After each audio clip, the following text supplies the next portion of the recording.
ça s'appelle le pendule de Foucault, donc c'est pas la pendule de Foucault déjà, donc c'est pas une horloge en réalité, donc je sais pas si vous savez en réalité à quoi ça sert.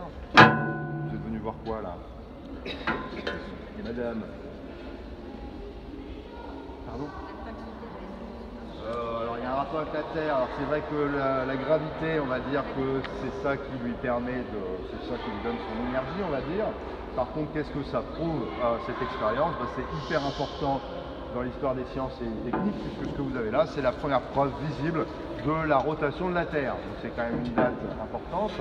C'est-à-dire que c'est seulement en 1850 quand même, et on a mis le temps, qu'on a réussi donc enfin à prouver qu'elle tournait donc sur elle-même en 24 heures. Ça prouve absolument pas qu'elle tourne autour du Soleil, ça on avait réussi à le prouver avant, un siècle avant, au milieu du XVIIIe siècle, et ça ne prouve absolument pas que la Terre est ronde, puisque ça on en est sûr depuis très longtemps, puisque vous avez au XVIe siècle un navigateur qui s'appelle Magellan qui fait le tour du monde, donc voilà, à partir du XVIe siècle, on sait très bien que la Terre est ronde. Donc là on est en 1850. Alors, tout le monde sait que la Terre tourne sur elle-même, mais on n'avait jamais réussi à vraiment le visualiser. Pourquoi c'est si compliqué? Aujourd'hui, c'est un peu plus simple. On peut envoyer un objet dans l'espace et voir directement la Terre tourner.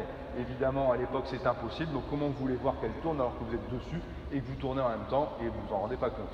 Donc, c'est ça la difficulté. Donc, avant Léon Foucault qui a mis au point cette expérience-là, eh bien, on avait quand même essayé. Par exemple, au XVIIIe siècle, on tirait des coups de canon en l'air.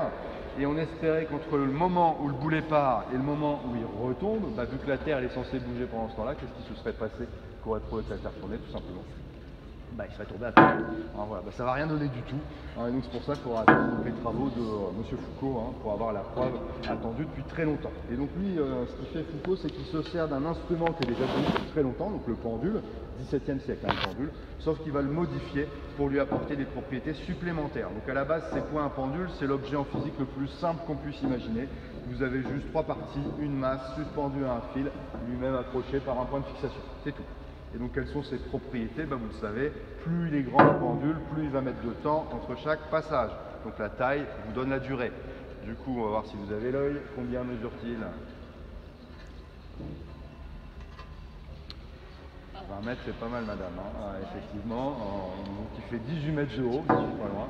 Donc je parierais que vous avez calculé le temps qu'il a mis à faire un aller-retour et comme ça vous en avez déduit la taille qu'il faisait, évidemment. Donc voilà, ça le principe. Plus il est grand, plus il met de temps. Donc s'il était plus petit, il irait plus vite. Un pendule qui fait 1 mètre de haut pile, lui il fait un aller-retour toutes les 2 secondes. Donc chaque fois que vous l'avez vu passer, il s'est écoulé 1 seconde. Donc c'est pour ça qu'on s'en servait à la base dans les horloges. Juste un truc, il s'arrête ou il s'arrête pas le pendule normalement?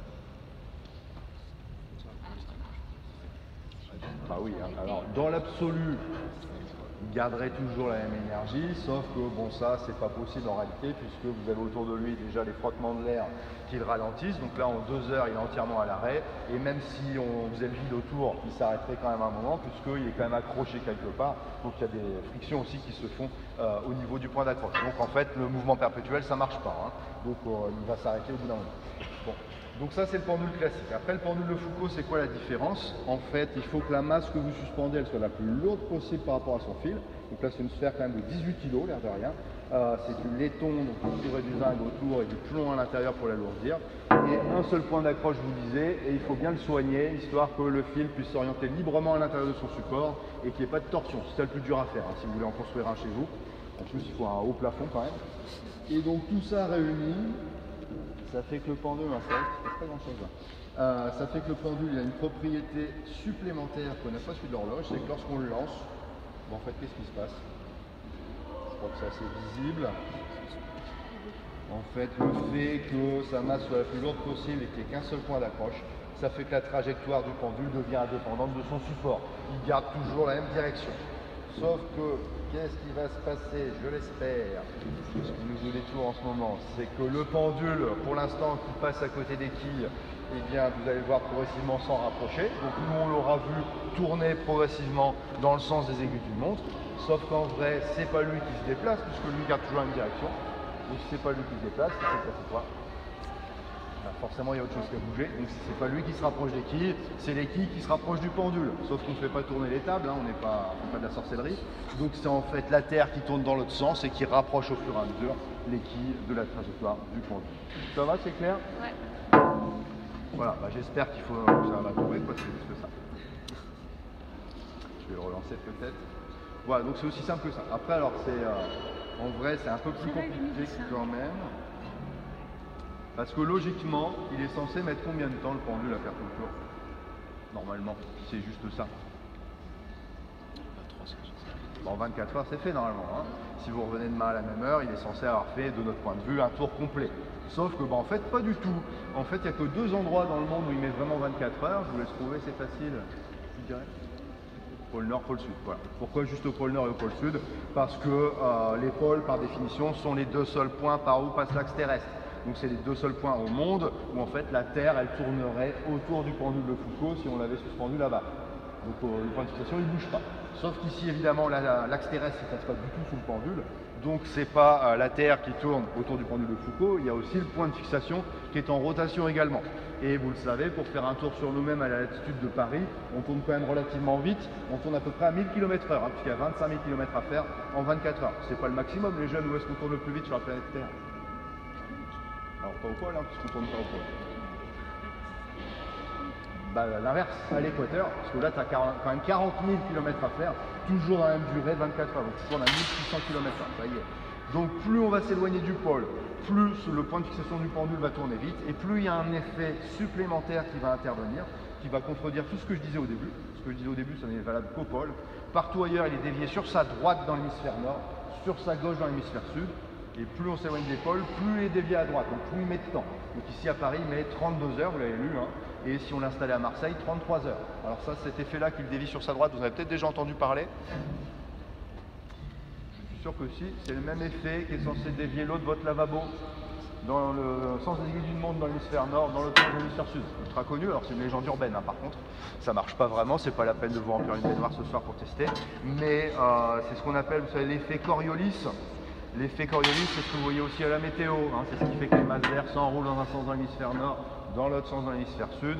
C'est ce qui va affecter les projectiles longue distance, hein. Vous envoyez un missile sur une cible éloignée, au lieu de le voir partir tout droit sur sa cible, vous allez le voir progressivement dévier.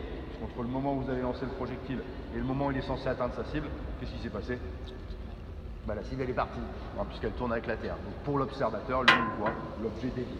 Et donc tous les objets en déplacement comme ça sont affectés par l'effet Coriolis. Donc le pendule aussi, hein, il ne va pas très loin mais il oscille longtemps. Donc ces petites déviations sur la droite, ça s'accumule. Donc c'est pour ça qu'il met, je vous disais, 32 heures à Paris. Plus on tourne vite, plus il est dévié, plus il est en retard. 33 heures à Marseille, 15 jours à Kourou en Guyane, tout près de l'équateur, parce que là c'est un point où on tourne plus vite sur Terre. Et alors à l'équateur, il se passe quoi? Il se passe un peu comme nous au début. Il ne se passe absolument rien, puisque à la fois il est dévié à droite dans l'hémisphère nord et il est dévié à gauche dans l'hémisphère sud. Vous êtes au point de rencontre de ces deux effets-là, hein. Et donc du coup il met un temps infini. Donc c'est pour ça qu'il n'y a pas de démonstration à l'équateur a priori, c'est qu'on ne voit rien se produire en fait. Voilà. Donc du coup est-ce que ça prouve quand même que la Terre tourne maintenant qu'on sait que le pendule en fait il est dévié? Bah, la réponse, vous vous doutez bien, c'est oui quand même. Pourquoi? Pourquoi il est dévié au final? Parce que son point de fixation tourne plus ou moins vite selon l'endroit où on est sur Terre. Hein, et donc du coup, c'est à cause de la rotation de la Terre, le fait qu'il y a un effet Coriolis. Et donc du coup, c'est une preuve, mais une preuve indirecte de la rotation de la Terre. En général, c'est là qu'on attrape des nœuds au cerveau. Hein, donc rassurez-vous, si vous n'avez rien compris à Coriolis, franchement, c'est normal. Les jeunes, vous verrez ça quand vous serez en maths sup, maths spé, fac de physique, peut-être pas au programme de cette année. Donc voilà, si vous avez au moins compris l'expérience au pôle, hein, ce qui est le plus simple, vous avez compris l'essentiel. Hein. Voilà, juste pour terminer la vraie démonstration, alors c'était pas ici, c'était où à l'origine? Au Panthéon. Hein. Donc au Panthéon, là-bas vous en avez une copie aujourd'hui, hein, mais avec de vraies dimensions, très impressionnant. Là, je vous avais dit 18 mètres, là-bas c'est 67 mètres hein, qu'il faisait, donc 4 fois plus grand. Beaucoup plus lourd aussi, hein. D'ailleurs l'original il est juste derrière là. Ça c'est celui qui a servi pour les premières démonstrations publiques donc de 1851. Et celui-là, je faisais donc de 28 kg. Il y avait une pointe à l'époque, c'était pas dans des quilles que ça tapait, parce que ça le dévie un peu, hein, franchement. En fait, c'était du sable au centre, et il y avait donc cette pointe qui traçait un trait qu'on voyait se décaler à chaque passage. Alors on a vite déchanté par rapport au sable, parce que le problème c'est que ça faisait des frottements supplémentaires, qu'il fallait relancer tout le temps. Et à l'époque, il y avait un peu plus de monde qu'aujourd'hui quand même aux expériences de Foucault. Donc du coup, à force de devoir le relancer, il a fini simplement par chuter, hein, au bout de seulement quelques mois. Pas de chance, pendant ce temps-là, vous avez le président de la République. Alors c'est le premier qu'on ait élu au suffrage universel, on n'était pas habitués. Donc on a élu Louis-Napoléon Bonaparte quand même. Et donc il va devenir Napoléon III. Et une fois devenu empereur, qu'est-ce qu'il fait? Le Panthéon, vous savez, c'est une ancienne église. Donc il va la rendre au clergé. Et donc on ne va pas s'amuser évidemment dans une église à prouver le contraire de ce qu'elle a toujours dit, par rapport à la rotation de la Terre et compagnie.